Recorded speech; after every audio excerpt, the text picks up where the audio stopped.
Welcome back to the Arizona Daily Mix, and the guy next to me looking pretty good there is Stefan, who we've had on before. Stefan, I'm so glad you came back to talk because we know this past week we've been hearing about TikTok being banned in different countries and stuff. But before we get to that, tell them about your company because it's pretty important when we're going to be talking here about cybersecurity.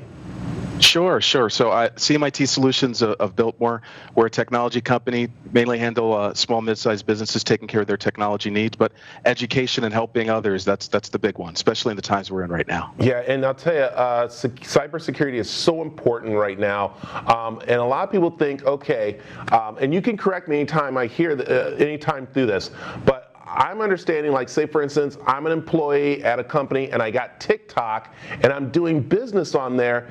It might not be the smartest thing to be doing business on my personal phone with that TikTok app. Is that true what I'm starting to hear about this? Yeah, and you're hearing different things, especially companies if they give employees equipment to use, they're especially really picky about what you put and what you don't put on it. But even in general with our own equipment, we definitely want to be careful of the apps that we're selecting, whether it's TikTok or others as well. So, okay, what is this controversy with TikTok? I mean, I'm hearing it by piece, and I know that India just banned it, and we're on the way of doing this. So what is it? Because, I mean, it's popular. It is. So good news, bad news, right? So some of the concerns have been around for a while. I think they discovered some vulnerabilities back in January. I think why it's probably getting more attention of a lot of our younger users are on it. And it tracks information. A lot like Facebook, some other popular apps that we use, it collects data about our likes, dislikes, a lot of the things that we like about the apps that recommend things for us. Some of those things, if there's a vulnerability or hackers are able to try to exploit it, sometimes that's when it usually makes the news because now it's compromising our information. Got it. And this is very interesting. Yeah. It's Saturday morning. People are strolling through looking stuff, maybe look at new apps. But I was always told to read the fine print of every app from Instagram to Facebook because you got to remember, you are getting yourself into something. And as soon as you click OK and you're not reading it, it could be where you're actually saying, hey, you just gave me permission to look at all your stuff. You just hit it, right? Because we use these apps, so we don't want to live in fear, but it's that knowledge. Whatever app we're looking at, what access, what rights are we giving it? Does it really need to be able to track us all of the time to do its job? Does it really need to be able to have access to our contacts in order for us to use it? So absolutely right. Check the fine print. It's worth the time because it can save a lot in the end.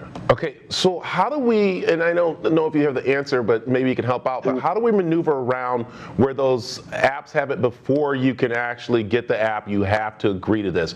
Is that smart? You go, okay, fine, I'm going to agree to it, or do you go, maybe that's not the app for me? You know, that's a great question, right? It's sort of like when you're signing a mortgage document. A lot of those applications, when the fine print, it's long, lengthy documents. So it's worth. Is it coming from a trusted source first, right?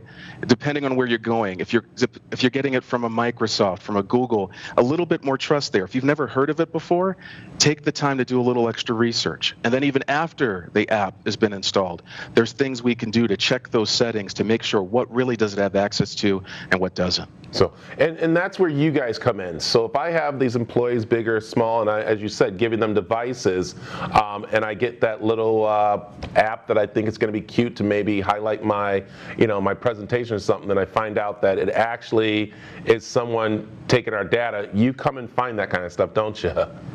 Exactly. That's part of the space now. How do you, again, we're trying to all get our jobs done, our lives done. Being able to go in and at a glance and be able to do those and find out that information is what really can set us apart and try to help folks. So perfect. Hey, Stefan, you're always great to talk to, and I appreciate it. Any tips right now as we are looking at TikTok and different things? Any quick tips for us? Yeah. Again, first off, if you're not using an app, whatever device, remove it. Right. That's the first thing. Do a quick audit every once in a while. Go through your apps, check the settings. And you don't need to be the first. A new app's coming out, it's exciting. There's nothing wrong with letting a couple of months to go by to see if it's safe or not too. So perfect. Stefan, tell them where they can find out more about you.